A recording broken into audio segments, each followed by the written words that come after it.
नमस्कार मंडळी. जय जिजाऊ, जय शिवराय, जय शंभूराजे. आजपासून आपण आपल्या वाचनाला सुरुवात करत आहोत. कादंबरीचे नाव आहे संभाजी. त्याचे लेखक विश्वास पाटील. यामधील अध्याय पहिला बिलामत मधील भाग 1 याचे आज आपण वाचन करणार आहोत. चला तर मग आपण वाचनाला सुरुवात करू. मध्यरात्रीचा झुंबर, थंडगार वारा वाहत होता. आज काही केल्या गोदूच्या डोळ्यास डोळा लागत नव्हता. वाड्या शेजारच्या जुनाट पिंपळावरच्या ढाळ्यातून आणि बाजूच्या बांबूच्या बनात वाऱ्याची भिरभिर सुरू होती. पिंपरणीची इवलीशी फळे आड्यावरच्या हातकौलांवर टपटप आवाज करीत पडू लागली. गोदूने या कुशीवरून त्या कुशीवर मान वळवली. तिच्या मनगटातला हिरवा चुडा अजून उतरला नव्हता. उन्हापुरा 1 महिनाच झाला असेल तिच्या लग्नाला. तिन्ही सांजेची झाकडाळ एकदा उरकली आणि देवघरापुढे सासूबाईंच्या अंथरून टाकले की गोदू आपल्या खोलीत जायची. ती पलंगावर पाठ टेकते ना टेकते तर तिच्या खोलीबाहेर नवऱ्याची दबकती पावले वाजायची. आजची रात्र मात्र गोदूला काहीशी विचित्र वाटत होती. देवघरातल्या समया केव्हाच विजल्या होत्या. पलीकडच्या खोलीतून सासूबाईच्या घोरण्याचा आवाज ऐकू येत होता. रात्र बरीच झाली होती, मात्र खोलीबाहेर तिच्या नवऱ्याचा निवासरावाचा पत्ता नव्हता. गोठ्यातली जनावरे आणि खोराड्यातली कोंबडीही अजून जागीच होती. आजची उभी रात्रच गोदूला उगाचच विचित्र, तितकीच विषण्ण भासत होती. ती मध्येच अंतरावर उठली. एक सोपा ओलांडून तिने हळूच अंगणाकडे नजर टाकली. दिंडी दरवाजाच्या आतल्या बाजूला पडवीवर एक तांबूसलाल मशाल ढणढण जळत असलेली तिने पाहिली. तिथेच खाली पडवीवर कसलीशी एक तातडीची गुप्त मसलत चाललेली दिसत होती. गोदूचे सासरे त्र्यंबकराव चिंताग्रस्त मनाने चौड्यावर बसले होते. त्यांच्या पुढ्यातच निवासराव काहीसा बावरा होऊन बापाकडे टकामका पाहत होता. त्या मसलतीत आणखी 3 अनोळखी भेसूर चेहऱ्यांची माणसे हजर होती. त्र्यंबकरावाकडे 12 गावचे देशपांडे पण. त्यामुळे आला असेल एखादा वाद असा विचार करीत गोदूने तिकडे कानाडोळा केला. वाढत्या रात्रीबरोबर वारा वेळूच्या बनात धिंगाणा घालू लागला. कौलांवर पिंपरणीच्या फळांचा नुसता सडा पडत होता. भीतीने गोदूचे काळीच कालवले. असली कसली म्हणायची ही राजकारण. तसे गोदूचे माहेर म्हणजे महाडजवळचे एक आडवळणी खेडे. परंतु गोदूचे व्यवहार ज्ञान उत्तम होते. तिचे काका छत्रपती शिवाजीराजांच्या अष्टप्रधानातले सुरणवीस अण्णाजी दत्तो प्रभुनीकर. त्यामुळेच काका मावशीकडे गोदू अनेकदा रायगडला आणि पाचाडला जात असे. शिवशाहीत नेमके काय चालले आहे, कोणाच्या नव्या मोहिमा आखल्या जात आहेत, या साऱ्या गोष्टी तिच्या कानावर यायच्या. छत्रपती शिवरायांवर गोदूची जीवापाड भक्ती होती. आभाळातला सूर्य, चंद्र आणि शिवाजीराजा या 3 गोष्टी तिला प्राणापलीकडे प्रिय होत्या. काही वर्षांमागे ती बिरवाडीला आपल्या नातेवाईकांकडे राहायला गेली होती. एकदा सायंकाळी पाहुण्यांच्या अंगणात शिळोप्याच्या गप्पा चालल्या होत्या. तेव्हा अचानक एक भयंकर खबर येऊन पोचली होती. पुण्याजवळचा कोंढाणा किल्ला सर करता करता सरदार तानाजी मालुसरे धारात येती पतन पावले होते. शिवरायांनी गड कमावला होता व सिंह गमावला होता. या भयंकर बातमीने सर्वांच्या काळजाचा टवकाच उडवला होता. जसे ते वृत्त आजूबाजूच्या वाड्या वस्त्यांमध्ये पसरले तसा सर्वत्र हलकल्लोळ माजला. परकर पोलक्यातील गोदू आपले इवलीशे कान देऊन ऐकत होती. तानाजी बहादरचा मुर्दा पालखीत घातलाय. पालखी इकडच उंबरठला यायला निघालीये. पालखीला स्वतः शिवाजीराजांनी खांदा दिलाय. चर्चा चालू असतानाच काही उत्साही पोरे उठली. त्यांनी पालखीला सामोरे जायचा निर्णय घेतला. तसा पोरांचा तो जथा वानरांसारखा उड्या मारत दरीखरी ओलांडत मधल्या वाटेनेच जंगलातून कोंढाण्याकडे धावू लागला. जंगल तराने तोडवणाऱ्या पोरांना तासाभराने लक्षात आले. त्यांच्या मागे जाळ्या खसखसत होत्या. कोणीतरी हरणीच्या चालीने त्यांच्या पाठोपाठ धावत येत होते. मुले थांबली, पाठीमागे वळून पाहू लागली. 8 वर्षांची इवलीशी गोदू त्यांच्या मागोमाग पळत येत होती. ती अविस्मरणीय मिरवणूक गोदू कधीही विसरणार नव्हती. एखाद्या बळकट किल्ल्याचा बेलाग बुरुज ढासळून पडावा तसा तानाजी नावाचा शिवरायांचा हातच निखळून पडला होता. शिवरायांच्या तेजपुंज चरेवरची सुतकी कळा पाहवत नव्हती. वाटेतल्या गावातून लोक झुंडीने गोळा व्हायचे. पालखी थांबवली जायची. तानाजीच्या मुखावरचा शेला बाजूला केला की त्यांची फुलासारखी कोमेजून गेलेली चर्या दिसायची आणि शिवाजीराजांसारखा धैर्यवान महापुरुषही हेलावून जायचा.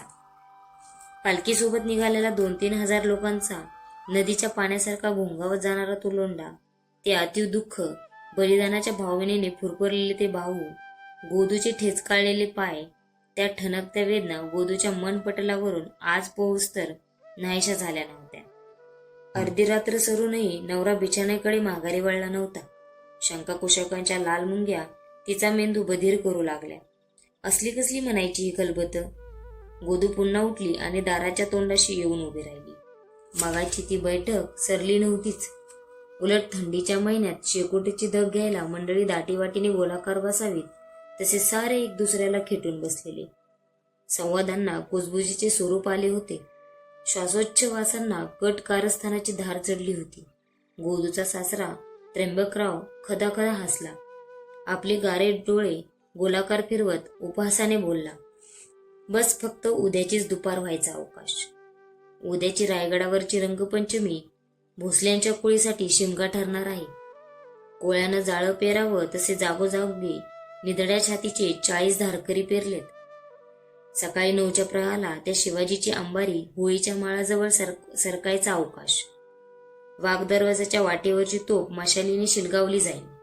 रंगाच्या फकी उडू आणि त्याच्या आडोशानं त्या मगरूर शिवा भोसलेचा कायमचा काटा काढू. आणि काही घोटाळा झाला तर? आवंडा गिळत निवासरावाने विचारले. बहादूरगडाच्या तळावर जाऊन आम्ही खानसाहेबांशी कटाचं सारं बोलणं केलं आहे. सणाच्या निमित्तानं 12 कट्टर लढावे वीर आधीच रायगडावर जाऊन पोचलेत. एकदाच शिवाजी संपला अशी खुनेची तोफ ओढायचा अवकाश. बाजूच्या जाडेतली मोगली तोफा पथक सुसाट बाहेर पडतील. रायगडासकट मराठ्यांचं नाक कापून टाकतील. कटाची ती विण उलगडून सांगताना त्र्यंबकरावाचे डोळे भलतेच भेसूर दिसत होते. त्यांच्या आत्मविश्वासाने समोरचे ते अपरिचित पाहुणेही चेकाळून गेले होते. त्र्यंबकरावाने अंगावरचे उपरणे खुशीनं झटकले. आपल्या लांब शेंडीला पिळदार गाठ मारली आणि समोरच्या अंधाराकडे तो विजयी मुद्रेने पाहू लागला. गोदूच्या घशाला कोरड पडली होती. त्या भयंकर कटाच्या कल्पनेनेच तिचा जीव कोंडला. तिला आपल्या श्वासाची भीती वाटू लागली. म्हणून तिने पदराचा बोळा करून तोंडात घातला आणि ती परसदाराकडे धावली. बाहेरचं भिरभिर वारं तिच्या मेंदूमध्ये घुसलं. तिच्या पावलांना विलक्षण गती प्राप्त झाली. तिने पागीतल्या खुंट्या वळ्यावरचं जिनं सामान काढलं आणि 60-70 घोड्यांच्या पागीतून पाखऱ्या नावाचा बळीच्या पंखासारखा फुरफुरता घोडा निवडला. झटकन घोड्यावर उडी ठोकून तिने कचकन टाच मारून लगाम मागे खेचला. रात्रीच्या थंडी वाऱ्यातून अंधाराच्या डोहातून तिचा घोडा रायगडाच्या दिशेने झेप घेऊ लागला. गोदू जशी काय वाऱ्याच्या पाठीवर स्वार झाली होती.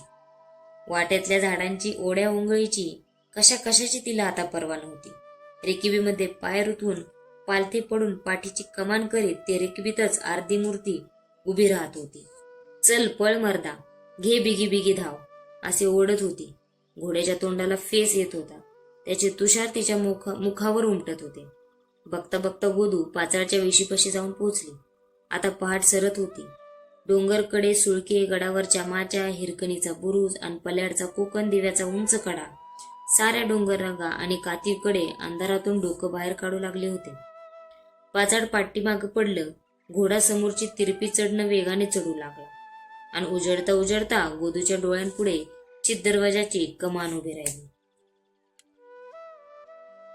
बापू, मगाशी आपल्या वाड्यामागं कोणाच्या तरी जनावराची पावलं वाजल्यासारखा आवाज आला होता बघा. निवासरावाने अंदेशा बोलून दाखवली. तिघेही गांगरले. शंकेची इंगळी काळजाला डसली. वाडकरांच्या वाड्यामध्ये गडबड उडाली. बैठकीतून सर्वजण पटापटा उठले. वाड्याच्या पाठीमागं धावले तर पाठचा दरवाजा उघडा होता.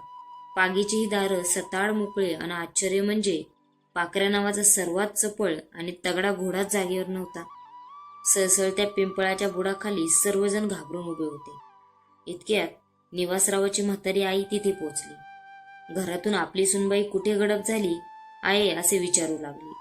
आता मात्र त्र्यंबकराव वैतागून मनगट चावू लागला. कसली म्हणायची ही भानामती? पागेत घोडा नाही, घरात सून नाही. तितक्यात मोठ्याने भोकाड पसरत निवासराव आतून बाहेर आला. बापू, घात झाला घात. पळाली तुमची सून पळाली. म्हणजे रे? मी शपथ घेऊन सांगतो ती छिनाल रंडीच शिवाजीची भगत आहे. ती घोडा घेऊन रायगडाकडे धावली असणार, आपलं भिंग फोडायला. बापलेकांचे चेहरे खरकन उतरले होते. आकुड दाढीची आणि भेसूर तोंडाची ती पाहुणे मंडळी घाबरून गेली होती. एका पाठोपाठ एक अशी 5-6 घोडी पागेतून बाहेर पडली. सारेजण वाऱ्याच्या वेगाने रायगडकडे धाव घेत होते. काय वाटेल ते करून गोदूला वाटेतच रोखायचे होते, तरच पुढची बला टाळणार होती. सारेजण रायगडच्या दिशेने त्वेषाने घोडी दामटीत होती. एकदा चित दरवाजाची पाषाणी कमान दिसली आणि धाप लागलेल्या गोदूने जागीच घोडा रोखला. ती स्वतः घामाने डबडबून गेली होतीच, पण तिच्या मांडीखालचा घोडाही दमून गेला होता. त्याच्या तोंडातून लाळेचा लोळ वाहत होता. त्याचवेळी हातातल्या भाल्याच्या काठीचा आधार घेत गोदू उठली. तिने डोंबाऱ्याच्या पोरासारखी काठी धरून पुढच्या बाजूला उडी ठोकली. एक क्षणही न दवडता ती बाणासारखी दरवाजाकडे धावली. दारावर जोरदार धक्के देत ती मोठमोठ्याने आरोळ्या देऊ लागली. अरे घात झाला, घात, दार उघडा. तिचा चिरका आवाज अंधाराचं काळीच कापीत गेला. रात्रभर जागलेले 2-3 पहारेकरी कमानीच्या टोकावर आले. दिवट्यांच्या लाल प्रकाशात त्यांनी खाली उभ्या असलेल्या गोदूकडे रोखून पाहिले. तिच्या झिपऱ्या वाऱ्याला लागल्या होत्या. विस्कटलेले ध्यान कोणाशी तरी हातघाई करून आल्यासारखे दिसत होते. घाणेरीच्या झुडपाने चेहरा उरखडलेला, अंगावरची लुगडेही फाटलेली. ती बिंबीच्या देठापासून ओरडत कळवळून बोलली, पहारेकरी दादा, दरवाजा उघडा हो, दरवाजा. मला राजांना तातडीनं भेटायचंय, अगदी आत्ताच्या आत्ता. कोण? कुठली ग तू? तुला शिवाजीराजांचा कायदा माहित नाही का? पण दादा, किल्लेदार सकाळी 7 प्रहालाच किल्ल्यांचा जोडगा घेऊन इथे येतील, तेव्हाच दरवाजा उघडेल, तोवर नाही. वरून पहारेकरांचा राकट आवाज आला. पण तोवर घात होईल हो, घात. राजांच्या दिवाला धोका आहे, दया करा, मला आज सोडावं. पहारेकरी हसले. रात्री बेरात्री असे अनेक वेडेखोळे जीव आणि भूतखेत दरवाजाच्या आजूबाजूला फिरत असतात म्हणे. गोदू मात्र वेडीपिशी झाली होती. काहीही करून ही भयंकर बातमी तिला तात्काळ गडावर पोचवायची होती. तिने खूप आर्जवे केली. ती ओरडली, किंचाळली, विनवण्या करून कंटाळली. आता इथे थांबून वेळ गमावण्यात हाशील नव्हते. ती तेथून हळूच बाजूला झाली. करवंदीच्या जाळ्यातून चित दरवाजाच्या पश्चिमेला ती भूतासारखी पुढे सरकू लागली. आईच्या मांडीवर असल्यापासून ती बहादूर हिरकणी गवळणीची गोष्ट ऐकत आली होती. एकदा सायंकाळच्या तोफेबरोबर गडाचे दरवाजे बंद झाले. त्यामुळे वर दुधाचा विक्रा करायला आलेली हिरकणी अडकून पडली. किल्ल्याच्या तळाशीच तिची वाडी होती. तिचे दूध पिते लेकरू घरात एकटे होते. आपल्या लेकराला स्तनपान करण्यासाठी एका आईचा जीव आसुरला होता. त्याच बेहोशीत रात्रीच्या अंधारात ती किल्ल्याचा कातीव कडा उतरून धाडसानं खाली गेली होती. लेकराच्या भुकेसाठी एका आईने आपला जीव धोक्यात घातला होता.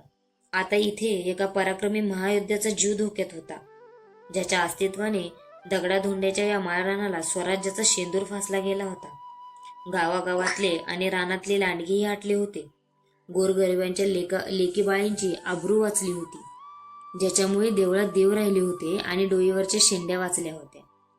त्याच त्या मराठ्यांच्या पंचप्राणाचा, शिवाजीराजांचा जीव धोक्यात होता. त्यासाठी नक्कीच काहीतरी करायला हवं होतं. कोंढाणा सर करणाऱ्या तानाजीच्या यशवंती घोरपडीसारखा गोदूचा जीव तळमळू लागला. ती जाळ्या, झाडे झुडपे पालती घालत होती आणि वर चढून जाण्यासाठी एखादी वाट, चोरवाट आहे का त्याचा शोध घेत होती. पण तिला तसा जास्त वेळ दौडावा लागला नाही. पावसाळ्यात किल्ल्यावरून धोधो वाहणारे पाणी बाहेर काढण्यासाठी उसाटीच्या एका बुरुजाला 1-2-3 मनगटा एवढे भोके रिकामे सोडण्यात आले होते. मागचा पुढचा विचार न करता गोदूने आपली मुंडी त्या भोकामध्ये घातली आणि उभ्या कातळांना कोपराच्या ढुसण्या देत ती वर सरकू लागली. त्या धडपडीत तिचे अंग अनेक ठिकाणी सोलपटून गेले. अंगावरची लुगडे जागोजाग फाटली. जीव कोंदटला, श्वास गुदमरला. परंतु शिवरायांचे आणि आई भवानीचे नाव घेत एकदाची ती वर चढून गेली. रायगडावरचा अंधार नाहीसा होऊ लागला. पहाटेपासूनच रंगपंचमीची तयारी सुरू होती. किल्ल्यावरचे राजरस्ते फुलमाळांनी, झिरमुळ्या तोरणांनी सजवले गेले होते. शिवाजीराजांच्या प्रासादापुढे सनई चौघडा वाजत होता. झुली आणि पाखरा चढवून हत्ती सजवले जात होते. फकीर, गोसावी, लहान मुले बाळे सारेच नवे रंगीबेरंगी कपडे घालून इकडे तिकडे हुंदडू लागले होते. कमरेला तलवार खोचलेले आणि हातामध्ये भाले वरच्या घेतलेले पहारेकरी महाराजांच्या दरवाजावर खडा पहारा देत होते. तितक्यात बेभान झालेली गोदू तिथे धावत आली. पहारेकरांच्या हातपाया पडत त्यांना विनवू लागली, मला महाराजांना भेटू द्या हो, महाराजांना भेटू द्या. गोदू पुन्हा विनवू लागली. अनेक वेळा सांगूनही ती मागे हटेना. तेव्हा पहारेकरी तिच्यावर कडाडले, कशासाठी कशासाठी भेटायचं तुला महाराजांना? इतक्यात पलीकडून घोड्यांच्या टापांचे जोरदार आवाज आले. सर्जा नावाच्या उंच पाठीच्या आणि आभाळी रंगाच्या घोड्यावर एक अत्यंत देखणा राजकुमार बसला होता. त्याच्या जिरेटोपावर पाचूंच्या माळा रुळत होत्या. त्याचा रंग फिकट तांबूस, रुंद कपाळ, गरुडाच्या नाकासारखी नाकसरी, गडद काळे डोळे, एकूणच त्याचे व्यक्तिमत्व कोणाच्याही डोळ्यात सहज भरणारे होते. रेशमी केसांची त्याची कोवळी कातीव दाढी, पल्लेदार मिशा आणि खांद्यावर रुळणारे मुलायम केस त्याच्या उपजत सौंदर्यात भर घालत होते. तो उमदा वीर घोडा उडवत तेथे येऊन पोचला. त्याबरोबर शंभूराजे, संभाजीराजे अशी कुजबूज वाढली. शंभूराजांच्या पाठोपाठ घोळदार जामानिम्यातले ज्योत्याजी केसरकर, कवी कलश, जगदेवराव आणि राजांचे उमदे सहकारी घोडा फेकत तेथे येऊन पोचले. त्यांच्या सोबतीनेच महार जातीचा रायप्पा नाक चालला होता. त्याच्या डोक्यावर जिरेटोप व पिळदार मराठी पगडी नव्हती, तर एक साधेच मुंडासे आणि अंगात घोंगडीच्या वस्त्रापासून बनवलेली काचोळी होती. तो दिसायला काळपट, उग्र, राकट मिशांचा आणि भेदक डोळ्यांचा शेतकरीच होता. पण तो आपला घोडा शंभूराजांच्या आणि कवी कलशांच्या सोबतच हाकत होता. रंगपंचमीच्या दिवशी तसे युवराज शंभूराजे नेहमी खुशाल आणि काहीसे स्वच्छंदी दिसत. मात्र आज त्यांच्या चेहऱ्यावर रात्रभराचे जागरण दिसत होते. डोळे ससाण्यासारखे काहीतरी शोधत होते. त्यांची सोबती सुद्धा मध्यान्ह रात्रीनंतर युवराजांच्या बरोबर भवानीकडेच्या आणि टकमक टोकाच्या अंगाने दौड करून आले होते. सणाच्या मुहूर्तावर गडावर काहीतरी गडबड होणार असल्याचा युवराजांना वास लागला होता. त्यामुळेच त्यांचे मूळचे पाणीदार, जागृत पण आता काहीशी तारवटलेले डोळे चौफेर फिरत होते. गोदू पहारेकरांना राजांच्या जीवाला धोका आहे असे कळवळून सांगत होती. तेवढ्यात शंभूराजांचा फुरफुरता घोडा तेथे समोर येऊन थांबला. वस्त्रे फाटलेल्या गोंधळलेल्या स्थितीमध्ये उभ्या असलेल्या गोदूकडे युवराजांनी बघितले. शंभूराजांना समोर पाहताच गोदू त्यांच्याकडे भिंगरीसारखी धावली. ती ओरडली, युवराज, युवराज, आपल्या राजांच्या जीवाला धोका आहे, राजांच्या देवाला धोका. शंभूराजांनी ज्योतेजी आणि रायप्पाला हळूच सांगितले, सर्वांपुढे वाच्यता नको, चला घ्या सोबत ह्या बाईला. शंभूराजांचा घोडा आपल्या महालाकडे उधळला. पाठोपाठ गोदूला घेऊन त्यांचे सहकारी वाड्याकडे त्वरेने गेले. आतल्या आपल्या खाजगी सदरेवर शंभूराजांनी चौकशीला सुरुवात केली. गोदूने आपल्या सासऱ्याच्या आणि नवऱ्याच्या पापाचा पाडा वाचला. शंभूराजांना प्रथम दर्शनी तिच्या बोलण्यात सत्यांश दिसला. सदरेवरची गडबड ऐकून तोवर येसोबाई तेथे येऊन दाखल झाल्या होत्या. गोदूचे कथन ऐकून युवराज कवी कलशांना बोलले, आता पटली ना खात्री कविराज? या पंचमीला काहीतरी घडणार याची आम्हाला खात्री होतीच. आपण वेळेत दक्ष राहिलात हे खूप चांगलं झालं. पण राजन, गडावरचे सर्व पहारे चौक्या तपासून झाल्या, आता कोणताही धोका नाही दिसत. असं म्हणून चालणार नाही कविराज. आमचे आबासाहेब सांगतात तशी अखंड सावधानता हवी. चला, आपण सर्वजण आपापल्या मोर्चावर चला. आणि कविराज, ते वाडकर पितापुत्र इथं कुठे आढळले तर त्यांना तात्काळ कैद करा. हवं तर त्यांच्या गावावर माणसं पाठवा, पण आजच त्यांना जेरबंद करा. जशी आज्ञा राजन. असे म्हणत आपली पाठ न दाखवता मुजरा करत युवराजांचे सर्व सहकारी लागलीच कामगिरीवर बाहेर पडले. अतिशय घाबरून गेलेल्या, थरथरत उभ्या असलेल्या गोदूकडे युवराजांनी एक नजर टाकली. त्यांनी येसूबाईंना सांगितले, हिला ल्यायला चांगली वस्त्र द्या. आम्हाला वाटतं रायगडावर येणारी मोठी बिलामत हिच्यामुळे टळली. तिचा जीव धोक्यात येऊ शकतो. या गोदूला आपण संरक्षण द्या. युवराज तातडीने स्नानगृहाकडे वळले. पूजा अर्चा आटोपून त्यांना त्वरेने बाहेर पडायचे होते. आता रायगडावर लख्ख उजाडले होते. जागोजाग लेझिमवाली पोरे आणि दांडपट्टा खेळणारे खेळगडी घोळकेने गोळा होऊ लागले होते.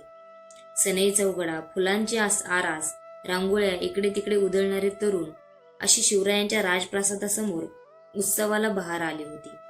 तितक्यात अतिशय घाबरून गेलेले त्र्यंबकराव आणि निवासराव तेथे येऊन पोहोचले.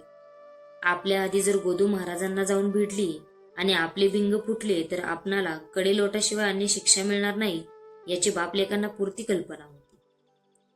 त्र्यंबकराव एका पहारेकराला दबक्या आवाजात विचारू लागला, नारिंगी लुगड्यातली खडीची चोळी घातलेली एक तरुणी ताटीबाई इकडे आलेली बघितलीत? होय होय, मगाशीच एक बाया इथं आली होती, पण मगाशीच तिला घेऊन शंभूराजे गेले आपल्या वाड्याकडं. ती गोष्ट ऐकून वाडकर पिता पुत्र काहीसे बावरले, पण लगेच सावरले सुद्धा. गोदूने आपल्या विरुद्ध कांगावा करण्याआधी तिलाच बदनाम करायची ही नामी संधी चालून आली होती. आपल्या गळ्यामध्ये पडणारी पेटत्या फटाक्यांची माळ काढून ती बेसावध युवराजांच्या गळ्यामध्ये घालायची. बाया बापड्यांच्या नावावर शंभूराजांना बदनाम करायची कारस्थाने आधीच चालूच होती, त्यात गोदूचेही प्रकरण खपो. अंगावर आलेले भयंकर संकट कसे का होईना टळले म्हणजे चांगले. ते दोघेही पितापुत्र शंभूराजांच्या वाड्याकडे धावले. मात्र प्रत्यक्ष तिथे पोचल्यावर भीतीने त्यांचे पाय लटपटू लागले. दोघांनी एकमेकांना चेतवायचा प्रयत्न केला, पण सिंहाच्या गुहेत शिरून त्याला ललकारण्याची हिंमत त्या दोघांमध्येही नव्हती. घाबरलेल्या बापलेकांनी घोडी तशीच पुन्हा महाराजांच्या राजप्रासादाकडे वळवली. आज पंचमीच्या मिरवणुकीत सामील होण्यासाठी राजांच्या वाड्यापुढे तोबा गर्दी गोळा झाली होती. पंचकृषीतले सारे हौसे, गौसे आणि नवसे तेथे जमले होते. थोड्याच वेळात महाराज पालखीतून जगदीश्वराच्या मंदिराकडे मिरवणुकीने निघणार होते. तितक्यात त्र्यंबकरावाने तोंडावर पालथी मूठ ठेवली आणि ठोठो बोंब मारत तो ओरडू लागला, पळवली पळवली हो, युवराजांनी गरीबाची सून पळवली. आता मी बिना बायकोचा कुठं जाऊ, गणगोताला तोंड कसं दाखवू? आपल्याच हाताने आपले थोबाड फोडत निवासराव मोठ्याने रडू लागला. तिथे जमलेले बघे आणि मानकरी सुद्धा चक्रावले. प्रत्यक्ष छत्रपती शिवरायांच्या ज्येष्ठ पुत्रावर असा कोणी किटाळ घ्यावा? उद्याच्या राजगादीच्या धन्यावर अशी उघड चिखलपेक करावी, तीही महाराजांच्या राजप्रासादासमोर. अवतीभोवती गर्दी वाढली तसे त्र्यंबकराव आणि निवासराव यांनी मोठ्यानं भोकाडं पसरली. आपल्या श्रीमुखात भडकावत त्र्यंबकराव गरजला, लोक हो, न्यायाच्याच घरी असा अन्याय घडणार असेल तर आम्ही गरिबांना कुठं जायचं? थोरा मोठ्यांच्या नजरा पडतील म्हणून काय आमच्या लेकी सुनांची खंडोळी करायची? ए थेरड्या, तुला काय तोफेच्या तोंडी जायचं आहे का? एक शिलेदार पुढे होऊन विचारू लागला. तुझ्याकडे पुरावा काय? दुसऱ्यानं विचारले. उलट मलाच कसला पुरावा विचारता? जा जा त्या युवराजांच्या वाड्याकडं, उघडा दरवाजा आणि बघा तुमच्या डोळ्यांनी कशी कोंडली तिथं माझ्या सुनेला. हाय रे दैवा, आता कुठे जाऊ? डोक्यावरचे मुंडासे काढून त्र्यंबकराव गळे काढू लागला. पण हे घडलं तरी कसं? बघे विचारू लागले. मी सांगतो की, हातवारे करत निवासराव बोलला. 4 दिवसांमागे युवराज शिकारीला चालले होते. तिथे पाटवाट्यावर ह्या गरीबाच्या बायकोवर शंभूराजांची नजर पडायचं निमित्त झालं. आणि आज रायगडावरून लष्कराचं एक पथकच आमच्या घरावर चालू आलं. शंभूराजांच्या त्या दृष्ट धटिंगणांनी तिला अक्षरच ओढून आणली हो. अरे युवराजांचे रंगमहाल रंगवा आणि आम्हा गरिबांच्या आबरूचे धिंडवडे काढा, त्र्यंबकराव मोठमोठ्याने ओरडत होता. थोड्याच वेळात गर्दीच्या मागे एकाएकी हालचाल झाली. एक खासी पालखी घेऊन भोई तिथे धावत आले. शिवाजीराजांच्या अष्टप्रधानांपैकी एक न्यायाधीश प्रल्हाद निराजी पालखीतून खाली उतरले. त्याचवेळी वाडकर पितापुत्रांचा तमाशा तिथे सुरू होता. म्हणताच ताकभात ओळखणाऱ्या प्रल्हाद निराजींच्या ध्यानात तो सर्व प्रकार आला. त्यांनाही खूप खेद वाटला. नेमका सणा दिवशीच हा असा गलिच्छ प्रकार युवराजांकडून घडावा. करोडो हुनांचं राज्य उधारणाऱ्या शिवाजीराजांच्या पदरी ही बदनामी यावी. कपाळाचा घाम टिपत प्रल्हाद पंत तडक आत सदरेवर गेले. महाराजांना मुजरा करायचा रोजचा शिरस्ताही त्यांनी सांभाळला नाही. त्यांनी बाहेरचा तो अश्लाघ्य प्रकार लागलीच महाराजांच्या कानावर घातला. तेवढ्यात हिंदवी स्वराज्यातील विद्वान न्यायाधीश काझी मुल्ला साहेबही सदरेवर येऊन पोहोचले. तेही घाबऱ्या नजरेने राजाकडे पाहू लागले. राजांनी तातडीने पुढची पावले टाकली. वाडकर पितापुत्रांना आत बोलावून घेतले. त्र्यंबकराव राजांच्या पायावर डोकं आपटीत अंगावर आभाळ कोसळल्यासारखंच ओरडत बोलला, महाराज, खुद्द युवराजांकडून अशी आगळी घडणार असेल तर आम्ही जगायचं तरी कसं? तिकडं मोगलाईत रस्त्यावर दिसेल त्या देखण्या बाईला जनानखान्यात खेचतात म्हण, आणि इथं खामोश. राजे तार स्वरात कडाडले. त्र्यंबकराव, आपली जीभ आवरा. खूप बोलला आहात आपण. शिवाजीराजांची मुद्रा अतिशय गंभीर दिसू लागली. खरे तर पहाटेच देवपूजा आटोपून उंची वस्त्रालंकार परिधान करून शिवाजीराजे पंचमीच्या सोहळ्यासाठी बाहेर पडायचे विचारत होते. मात्र आज सणासुदीचा मुहूर्त साधून अंगावर रंगाऐवजी बेआबरूचा बुक्का उडवला जाईल याची त्यांना बिलकुल कल्पना नव्हती. शंभूराजांच्या सावत्रमाता पुतळाबाई सणाच्या निमित्ताने पायथ्याचा पाचाडचा वाडा सोडून गडावर आल्या होत्या. त्यांनी पोलादपूरच्या सराफ कट्ट्यावरून एक खास रत्नकंठा घडवून आणला होता. होळीच्या निमित्तानं आपल्या लाडक्या शंभूबाळांना त्यांना तो पेश करायचा होता. पण त्या अचानक उद्भवलेल्या प्रकाराने पुतळाबाई मासाहेबही दीडमूड होऊन गेल्या होत्या. थोरल्या महाराजांसोबत देवपूजेसाठी सोयराबाई बाहेर पडणार होत्या. गळ्यामध्ये रत्नमाळा, सोन्याचा कमरदाब लिहून, खांद्यावर भरजरी शाल पांघरून त्या तयारीनेच उभ्या होत्या. पण ह्या अचानक उद्भवलेल्या प्रकाराने त्याही अचंबित झाल्या. आपल्या मुद्रेवरचा भाव कोणाला दिसू नये याचा त्या कसोशीने प्रयत्न करीत होत्या. परंतु शंभूराजांच्या आबरूचे निघत असलेले धिंडवडे पाहून नकळत त्यांच्या खानदानी चेहऱ्यावर एक छन्नीपणाची रेघ उमटत होती. मात्र युवराजांवरील त्या किटाळाने शिवरायांइतकेच पुतळाबाईंची काळजीही आतल्या आत तुटत होते. काही महिन्यामागे अण्णाजी दत्तोंची कन्या हंसा आणि युवराज शंभूराजांच्या संबंधाबाबत अशाच वावड्या उठल्या होत्या. शंभूराजांसोबत असे का घडावे? सणासुदीच्या मंगल दिवशी नाचक्कीचा असा प्रसंग का ओढवावा याचेच महाराजांना वैषम्य वाटत होते. औरंगजेबासह मोठमोठ्या शत्रूंसमोर ताट उभी राहणारी त्यांची गर्दन आज शर्मेनं खाली झुकली होती. मात्र त्यांच्यातल्या जाणत्या राजाने मनातल्या मनात भावनेच्या पुराला तुंबा घातला. युवराजांबद्दलचे काळजातले मायेचे सारे झरे आटल्यासारखे झाले. कर्तव्याचा राजदंड त्यांनी आपल्या हाती घट्ट पकडला होता. ते शांत, धीम्या पण धारदार शब्दात इतकेच बोलले, हे पहा त्र्यंबकराव, बाहेरचा पालखी सोहळा उरकू दे. तोवर आपण निश्चिंत मनानं इथंच बसून राहा. गुन्हेगार कितीही मोठा असला तरी त्याची चौकशी होईल, निश्चित होईल, तुम्हाला न्याय मिळेल. बाहेर पडणाऱ्या राजांची पावले अडकळली. त्यांनी काजी मुल्ला साहेबांना जवळ बोलावले. त्यांच्या पिकल्या लांब रोलदार धाडीवर राजांचा खूप भरोसा होता. राज्यातले एक नेक न्यायाधीश म्हणून मुल्लासाहेब मुसलमानी रयतेपेक्षाही मराठ्यांमध्ये अधिक प्रिय होते. राजांनी त्यांना काही सूचना दिल्या. मुल्लासाहेबांनी राजांना आदराने कुर्णिसात केला. ते पुढच्या कामगिरीसाठी तातडीने बाहेर निघून गेले. राजदरबारातून बाहेर पडता पडता पुतळाबाईंनी शंभूराजांच्या महालाकडे नजर टाकली. तेव्हा त्यांच्या डोळ्यातून उष्ण अश्रू ओवाळले. तर मंडळी, आपलं आजचं वाचन इथं पूर्ण झालं. माझा हा प्रयत्न आवडल्यास मला नक्की कमेंट करून सांगा आणि या ऑडिओ बुकचा जास्तीत जास्त लोकांना फायदा घेता यावा यासाठी माझ्या चॅनलला सबस्क्राईब करा आणि जास्तीत जास्त लोकांपर्यंत शेअर करा. धन्यवाद.